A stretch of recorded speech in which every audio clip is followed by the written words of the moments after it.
안녕하세요. 비움과 체험으로 건강을 이야기하는 영양요법 전문 한의사 박경숙입니다. 제가 온통보감 말씀을 드리면서 그 보하는 약에 대해서 소개를 해드리고 있는데요. 공경단, 공진단과 경옥고를 합쳐놓은 그 공경단 소개해드렸고요. 그리고 조금 더 쉬운 약 소개해드린다고 하면서 육리지왕원 소개해드렸어요. 자, 오늘은 정말로 만들기 쉬운 약 소개해드릴게요. 자, 이 영상은 이제 몇 주 전에 환자분께서 좀 질문을 주셨어요.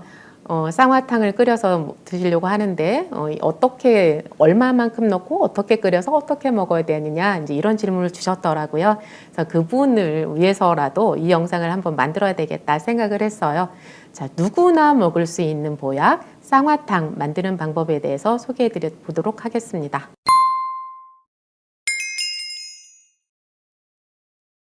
쌍화탕 하면 여러분들은 어떤 생각이 드세요? 그 감기약 아니야? 이제 대부분 그렇게 생각하실 텐데, 그런데 쌍화탕은 감기약이라기보다는 우리 몸의 근육을 편안하게 풀어주고 피로를 풀어주는 약, 이렇게 생각하시는 게 더 좋을 거예요.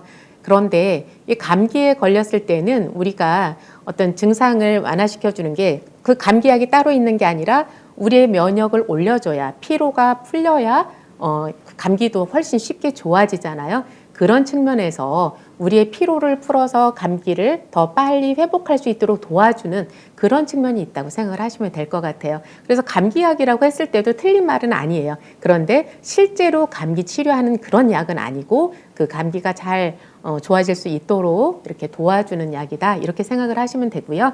자, 이 약재 구성을 보면서 한번 쌍화탕이 갖는 의미를 좀 더 살펴볼게요. 자, 쌍화탕의 주 재료는 백작약이에요. 그래서 백작약을 24g 준비했고요. 자, 이것은 무조건 하루 분량이에요. 하루에 먹을 분량을 이 정도 약재를 가지고 이제 준비를 하면 되는데요. 백작약이 24g으로 이제 군약으로 들어가는데요. 백작약의 주된 작용이 서근활락이에요. 즉, 근육을 편안하게 풀어주고 그리고 경락이 잘 소통되게 해주는 약, 이것이 백작약이거든요. 그래서 쌍화탕의 그 의미를 가장 잘 담고 있는 약재라고 할 수 있는 거죠. 여기에서도 알 수 있는 것처럼 이 쌍화탕이라는 것은 근육이 뭉치지 않게 편안하게 풀어주는 약이다. 이렇게 생각하시면 되는 거죠. 백작약 24g 들어갔고요. 황기가 이제 8g 들어가는데요. 그런데 여기에서 조심할 것은 황기가 이제 시중에 보통 1년근, 2년근이 많이 나오거든요. 그런데 이것은 우리가 기대하는 정도의 약성을 가지기 힘들어요. 그래서 조금 비싸더라도 황기는 4년근 이상을 준비하는 게 좋으세요. 그래서 6년근은 또 너무 비싸고 그래서 4년근 정도 이렇게 준비하시면 될 것 같고요. 그리고 숙지황이 8g 들어가는데 그런데 여기서 조심할 것이 숙지황은 절대 싼 걸 드시면 안 돼요. 그냥 싼 걸 드시려면 그냥 아예 안 드시는 게 좋아요. 아니면 숙지황을 넣지 말고 건지황을 넣든지 이렇게 하시는 게 좋고, 왜냐하면 이 건지황이 9번을 쪄서 말리거든요. 그래서 이제 홍삼을 왜 쪄서 말린다고 하잖아요. 그것처럼 쪄서 말리고 또 쪄서 말리고 이 과정을 9번을 반복을 해야 되기 때문에 이 숙지황은 가격이 비쌀 수밖에 없어요. 그럼에도 불구하고 그 구중한 것을 써야지, 그렇지 않으면 이게 소화가 잘 안 돼요. 그래서 이제 충분히 쪄서 말린 이 반복 과정을 거치지 않으면 소화가 잘 안 되고 오히려 이 약을 먹고 탈이 나는 경우가 좀 많거든요. 그래서 반드시 이제 구중한 것을 사용하자 이렇게 강조를 드리고요. 그리고 당귀랑 천궁을 8g 들어가고 감초가 6g 들어가고요. 그리고 생강 12g, 대조 12g. 대조라는 건 대추고요.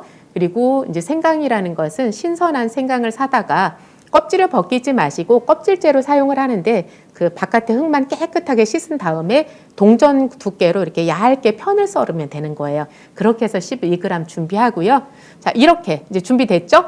백작약 24g, 황기, 숙지황, 당귀, 천궁 8g, 그리고 감초 6g, 생강, 대조 12g씩 이렇게 준비를 해서 이렇게 깨끗이 씻어서 이제 준비를 했어요. 자, 그러면 그 다음엔 어떻게 하냐? 우리가 밥을 할 때에도 쌀을 씻어서 그냥 바로 밥을 하는 것보다는 이렇게 담궈 놨다가 한 30분이나 1시간 이렇게 충분히 담궜다가 밥을 하면 밥이 훨씬 이렇게 쌀이 잘 무르고 먹기 좋게 되잖아요. 뭐 물론 요즘 압력솥이 있긴 하지만 압력솥 밥도 18분에 걸쳐서 하는 밥하고 50분에 걸쳐서 하는 밥하고 밥맛이 굉장히 다르잖아요. 자, 그것처럼 우리가 건강에 좋으려고 끓이는 약인 만큼 이제 조금 더 세심하게 신경을 쓰면 좋은데요. 깨끗이 씻은 약재를 물에다 충분히 담궈 놓는 거예요. 그래서 물을 한 1.5리터 이상, 한 2리터 정도의 물에다가 담궈서 한 30분, 1시간 이상을 충분히 담궈 놓는 거예요. 그리고 그 물을 그대로 이제 끓이면 되는 거예요. 이때 불은 그냥 무조건 처음부터 약불로 해 놓으시면 되는 거고요. 그래서 2리터 정도의 물을 붓고 이것을 이제 약불로 끓이는데 이게 불의 세기에 따라서 시간이 달라지기 때문에 제가 1시간이다, 2시간이다 이렇게 꼭 정할 수는 없는 거고요. 그런데 이제 웬만하면 2시간 이상 끓이는 게 좋으세요. 그래서 끓이다 보니까 약이 너무 쫄아들어. 그러면 그때는 물을 조금 더 추가해서 또 붓고 끓이면 되는 거예요. 어쨌든 이렇게 약불로 해서 이렇게 끓여서 이것이 한 500cc 아니면 400cc 정도로 이렇게 쫄아들 때까지 끓이시면 되는 거예요. 그래서 이제 약불로 뭉근히 끓여서 하루에 먹을 분량이니까 만약에 이제 100cc씩 3번 먹는다 그러면 300이죠. 근데 우리가 이제 한의원에서 그 한약 포장해 주는 것이 대부분 120cc씩 포장을 하는 거예요. 그렇게 치면 한 360cc를 하루에 먹는 거죠. 그래서 이 분량은 꼭 정해질 필요는 없어요. 그래서 내가 조금 묽게 해서 자주 먹고 싶다 그러면 500cc로 만들어도 되고요. 아니면 진하게 끓여서 이렇게 조금만 마시고 싶다 그러면 300cc로 준비해도 되는 거고요. 자, 이렇게 남는 양이 300cc에서 500cc 정도 이렇게 남게 이렇게 끓이시면 되는데요.